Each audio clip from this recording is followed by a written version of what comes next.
Hey everyone, Mark here. Welcome to a Leetcode question. Today we're going to cover 160, which is titled Intersection of Two Linked Lists. If you haven't seen the question, I'd encourage you to pause the video, go to the link below and give it a shot. Additionally, if you're having trouble with the visualization, which I would recommend checking out, please go to the article below, the Leetcode article, and check out the visualization. So I'm going to run through a couple different approaches that I found myself taking, and a couple other constraints, and let's get into it.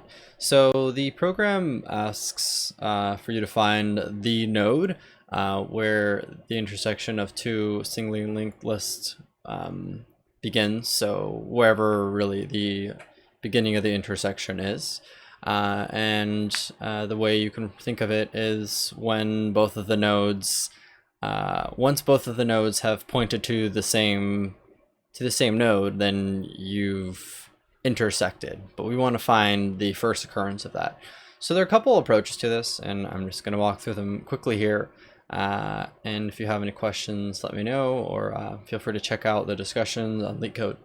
So let's go through and do a little bit of space and time complexity.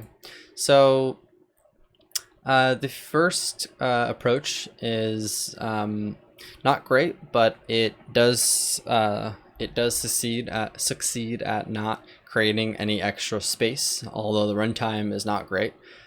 So what we essentially do is we have two while loops, which is gonna net us asymptotically n squared runtime, but we're not creating any extra memory. So we're creating a temporary variable that is going to be the head of our second linked list, and as long as the second linked list still exists, we just check if the current node at the second linked list is equal to the first node in the other linked list, and if it is, just return that node because they're equal, and that's the first time they were equal, so that's where they intersected. Otherwise, traverse through head B, which is the second linked list entirely, and then if not, push the outer linked list, which is linked list A, onto the next. You can really think of it as just a nested for loop. That's essentially what it's doing, just with the while we have a node of a linked list, we keep on traversing, which you may have seen and been familiar with. So this is really not great, but you can probably do a little bit worse, but this is really not what they're looking for, really just not the best approach. So let's see if we could do anything better. My next approach would think, well, what if we got rid of this n squared runtime, right? So the way we can do that is we can first approach would think of, well, why don't we look at a resource such as a data structure, and we can use the data structure that came to mind would be a set, because if we store something in a set, we can easily check if we've already seen it or it's already in the set. If we already have it in the set, then we can't add it.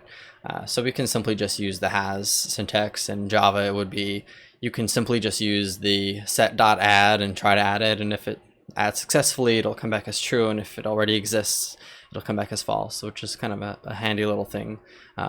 So anyway, so I just create a new set, and as long as we still have an element, an A, add the whole entire A to our set, because we know that the intersection is not going to occur until we start looking at the second linked list. And then once we're onto the second linked list, just check if we already have the node we're looking at. Suppose that the intersection was the first node. So we check that in the beginning. If it is, if our set already has it, return it. Otherwise, add it to our set and continue on forward. If all that passes, return all. So this will work, although the runtime is not going to be. It's not going to be as bad as the previous one, but it will be n. But our space is also going to be n, because we're creating a new set that's going to be asymptotically at the worst case n, where n is the total number of unique nodes.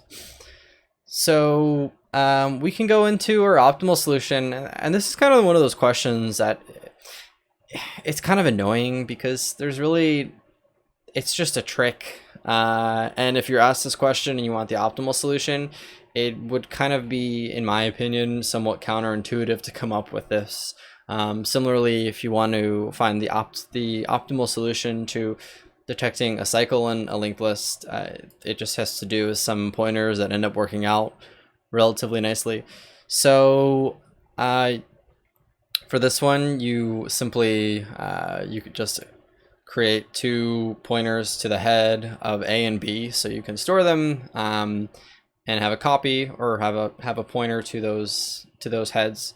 And as long as A is not equal to B, we're going to make use of the ternary operator, and we're going to say let's reassign A to be, well, if A is null, or if there's not an A around, set it equal to where B is currently at. Otherwise, continue on forward. And then we're going to say, okay, so B is going to be reassigned to head.a or head A if we don't have a B anymore. Otherwise, b.next. And we could return B as well. It doesn't really matter. What we're essentially saying here is as long as they're not equal to each other, if A hits null, just set A to be the head of B. And if B hits null, which is this line over here now, if B hits null, set B equal to the head of A. So it works, and if you draw out an example, you'll see that it works, and it's kind of once you see it, it seems like, oh, that's kind of cool that it works, but it's generally a helpful thing to, once you see, you'd understand and know. And this will run, I believe, O of n time, and space is going to be O of 1. So that would be the optimal solution as far as I know.